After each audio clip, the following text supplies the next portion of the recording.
Presented by Namuna Music. Mixed by SP Nitish.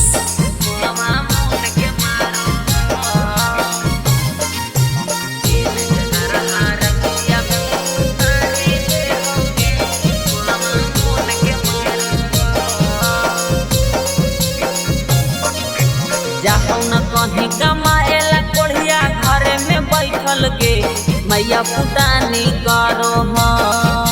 जाहु न कहीं कमाएला कोढ़िया घरे में बैठल के मैया पुटानी करो हो। दिन के गरहा रतिया में उतारी दे होगे मुहमा मुन के मारो हो। दिन के गरहा रतिया में उतारी दे होगे मुहमा मुन के मारो हो।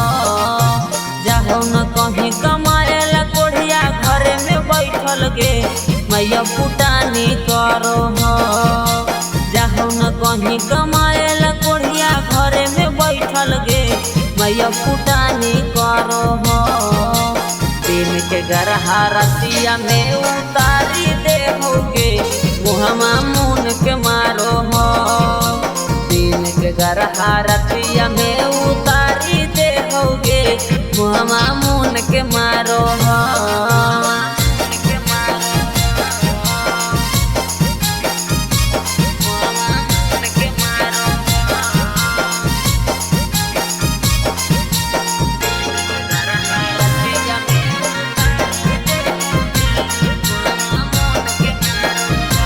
Namuna Recording Studio, Rajgir. के पी के जबाया बाहो दरुआ लेके छोड़ा हो हमरा पे झरुआ। चाहिए जब हमें धराई मारा हो बना के पठरुआ। हे मैया सुन गे पी के जबाया बाहो दरुआ लेके छोड़ा हो हमरा पे झरुआ। चाहिए जब हमें धराई मारा हो बना के पठरुआ। माने न कहियो बतिया कोढ़िया हमर मैया के माना मानी कर हो। माने न कहियो बतिया कोढ़िया हमर मैया के माना मानी कर हो। दिन के गरहा रतिया में उतारी दे होगे मुहमा मुन के मारो हो। दिन के गरहा रतिया में उतारी दे होगे मुहमा मुन के मारो हो।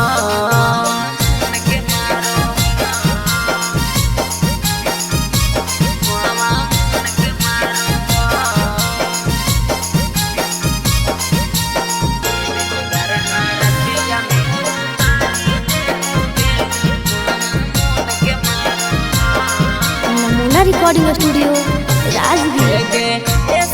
नीति सावा के बिगड़ल हो चाल गे मारी मारी मुहमा मैया करी दे हो लाल गे। रबिया नीति सावा के बिगड़ल हो चाल गे मारी मारी मुहमा मैया करी दे हो लाल गे। जाहो न कहीं कमाएला कोढ़िया घरे में मैया गे खाली पुटानी कर हो। जाहो न कहीं कमाएला कोढ़िया घरे में बैठल गे खाली पुटानी कर हो। दिन के गरहा रतिया में उतारी ले होगे मुहमा मुन के मार हो। दिन के गरहा रतिया में उतारी दे होगे मुहमा मुन के मारो हो। Presented by Namuna Music.